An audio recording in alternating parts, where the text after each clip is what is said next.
The radio is dead. The ammunition is almost gone. The men around you are wounded, freezing, thirsty, or exhausted. Beyond the smoke, a much larger force is coming back. This is the moment every soldier fears. Not the parade, not the clean map. The final corner, the broken wall, the hill nobody can leave, the road that must be held for 10 more minutes. History is full of last stands.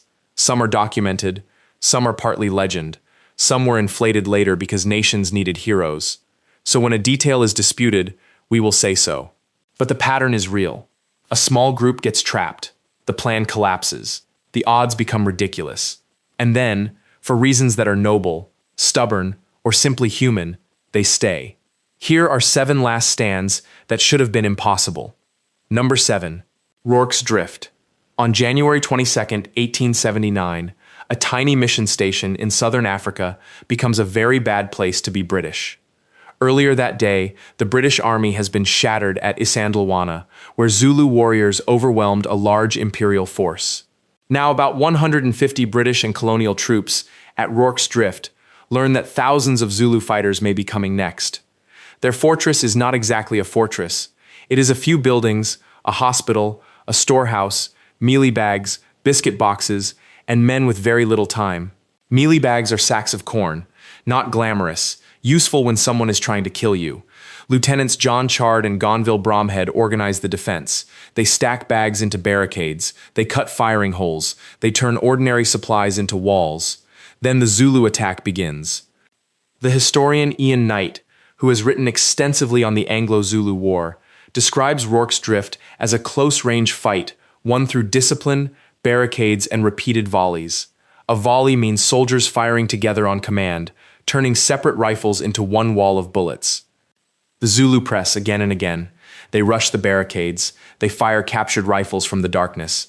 They try to burn the hospital. Inside, defenders hack through walls to drag wounded men room to room while flames spread. By morning, the Zulu withdraw. The defenders are still there. 11 Victoria Crosses, Britain's highest award for valor, are eventually connected to the action. But even stripped of myth, the fact remains astonishing. A small improvised garrison survived a night attack by a much larger force. The mission station was not built to become a legend. It was built to store supplies. History occasionally has terrible architecture. Number 6. The Lost Battalion. In October 1918, Major Charles Whittlesey leads several hundred American soldiers into the Argonne Forest in France. The First World War is almost over, though the men in the trees do not know that yet. Their mission is part of the Meuse-Argonne offensive, the huge American push that helps break the German army in the final weeks of the war. The plan depends on units advancing together. Whittlesey's men move forward. The units on their flanks do not keep up. Suddenly, they are alone. German troops surround them in a ravine. Food runs low. Water runs out. Snipers watch every movement. Artillery shells tear through the trees. Artillery means long-range cannon fire, one of the deadliest things on Earth. Then American artillery starts landing on them by mistake. The trapped men send messenger pigeons because radios are unreliable. One pigeon, later known as Cher Ami, carries a desperate message asking the guns to stop. The bird is wounded but reaches its destination. The Smithsonian later preserved Cher Ami as one of the strangest small heroes of the war. German troops demand surrender. According to the famous version, Whittlesey answers, "Go to hell." Historians debate the exact wording. His action is clearer than the quote. He does not surrender. Accounts by historian Robert Laplander and the official history of the 77th Division describe men licking moisture from leaves, rationing scraps, and holding shell holes. When relief finally arrives, only a fraction of the original force can walk out. The Lost Battalion was not lost because nobody cared. It was lost because the battlefield swallowed it. Sometimes courage is not charging forward. Sometimes courage is staying in a hole and refusing to disappear. Number 5. Outpost Harry. By June 1953, the Korean War has become a war of hills. Not sweeping advances, hills, ridges, outposts, little patches of dirt with friendly names and unfriendly job descriptions. Outpost Harry sits near the main defensive line held by United Nations forces. It overlooks routes Chinese forces could use to break through. If Harry falls, the line becomes more vulnerable. The defenders are not a huge army. Over several nights, small groups of American and Greek soldiers rotate through the position. Facing them are waves of Chinese infantry, backed by heavy artillery. The U.S. Army's historical studies of the Korean War describe Outpost Harry as a fight where small units had to hold under intense pressure until supporting fire and counterattacks restored the line.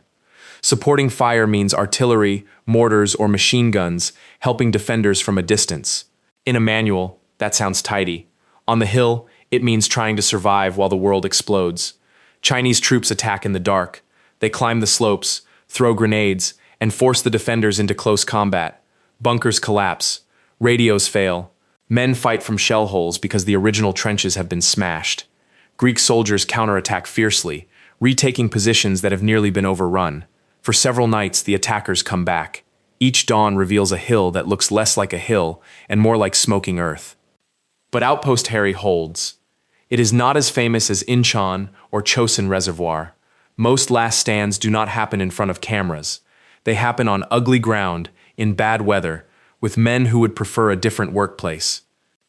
Outpost Harry was not a castle. It was a battered hill where a larger attack broke against people who refused to leave. Number 4.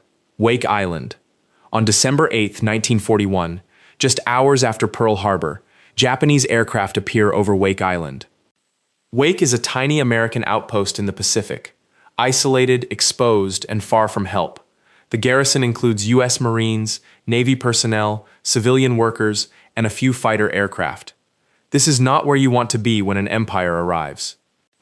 The first Japanese air attacks destroy many American aircraft on the ground.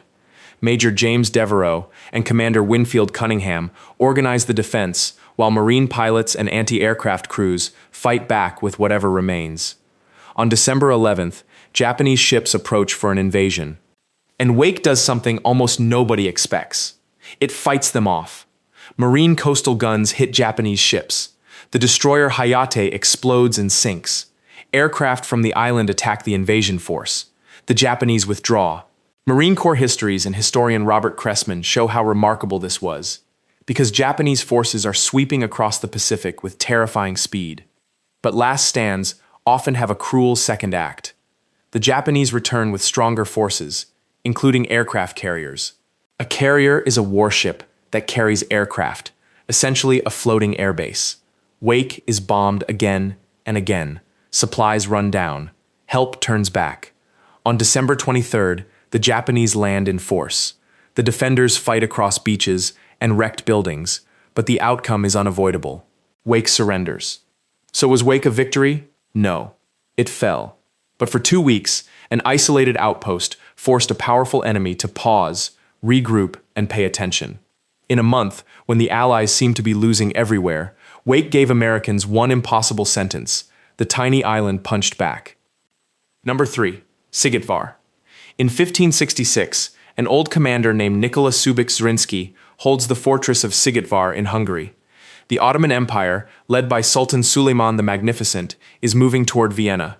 In the way stands Zrinski with a few thousand defenders. The Ottoman army is vastly larger, with artillery, engineers, and the weight of an empire behind it. The math is not encouraging. But fortresses have a strange power. A small place, defended stubbornly enough, can delay a much larger plan. It can steal time. Sometimes time is the one thing empires cannot afford to lose. Ottoman guns batter the walls. Fires spread. Assaults come again and again. The defenders retreat from one section to another as the fortress is reduced. Later Hungarian and Ottoman accounts turned Szigetvar into a heroic national story, and some final details are wrapped in legend. But the fortress held far longer than expected, and Suleiman died during the campaign before the final victory was announced. That death matters. The Ottomans take Szigetvar, but the advance toward Vienna loses momentum. The campaign does not become the breakthrough Suleiman wanted. Zrinski's final act becomes the heart of the legend. With the fortress burning and defeat certain, he and the remaining defenders launch a final charge out of the inner castle. It is militarily hopeless. It is also unforgettable. Szigetvar did not save the fortress or destroy the attacker, but it consumed time, strength, and momentum at exactly the wrong moment for the enemy. A small fortress became a stone in the boot of an empire. And sometimes, In military history, a stone in the boot is enough to change the march. Number 2. Little Round Top. On July 2nd, 1863, the Battle of Gettysburg hangs on a rocky hill. The American Civil War has brought Confederate General Robert E. Lee's army into Pennsylvania. Union forces are trying to hold the high ground. On the far left stands the 20th Maine, commanded by Colonel Joshua Lawrence Chamberlain. Their order is simple: hold the flank. A flank is the side of an army. If it collapses, the enemy can roll down the line from the side, which is exactly as unpleasant as it sounds. The 20th Maine is exhausted. Confederate troops from Alabama attack again and again up the rocky slope. Smoke hides the trees. Men fire, reload, fire again, and watch the cartridge boxes empty. Chamberlain later wrote about the battle in his memoirs, and historians such as Thomas Desjardins have examined how memory shaped the story. The details are debated, the danger is not. The 20th Maine is at the end of the line. If it breaks, the Union left may be turned. If the Union left is turned, the whole battlefield could change. Then the ammunition is nearly gone. Chamberlain orders a bayonet charge.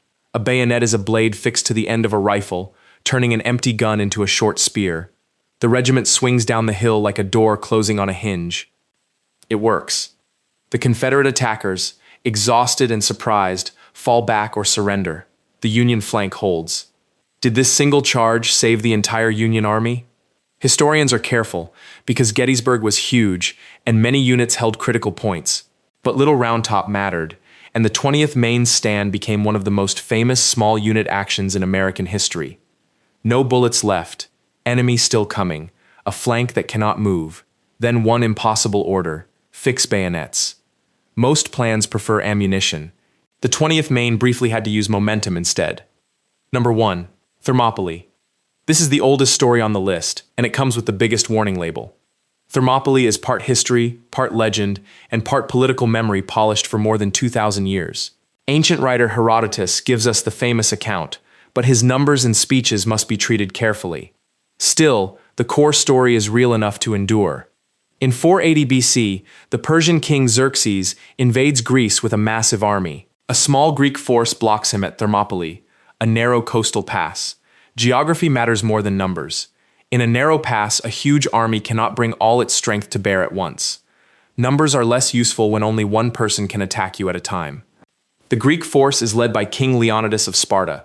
Alongside the Spartans are other Greeks, including the Thespians, who often get less attention than they deserve. For days, the defenders hold the pass. Persian attacks fail to break them. Then comes betrayal. A local man named Ephialtes reveals a mountain path that allows Persian troops to move around the Greek position. Once the pass can be outflanked, the defense is doomed. Many Greek troops are sent away. Leonidas remains with the Spartans, and the Thespians stay as well.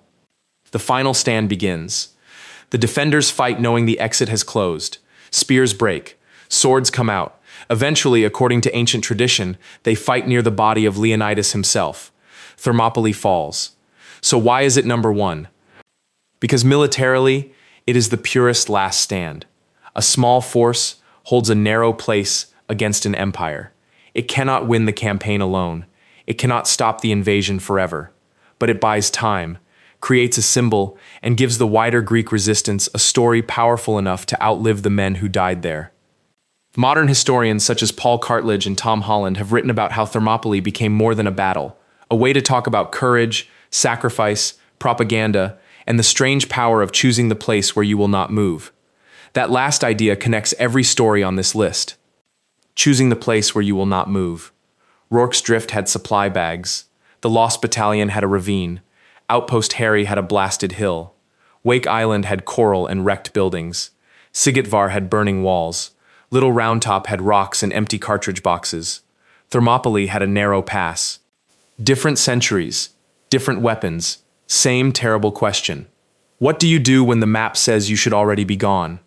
The answer is not always glorious. Last stands are expensive, tragic, and often turned into myths. But beneath the myth, there is still the human moment that refuses to vanish. A tired person stands in a place that matters. A small group looks at the odds and understands them perfectly. Then they stay. The radio is dead. The ammunition is almost gone. The men around you are wounded, freezing, thirsty, or exhausted. Beyond the smoke, a much larger force is coming back. Now you understand why history remembers that moment.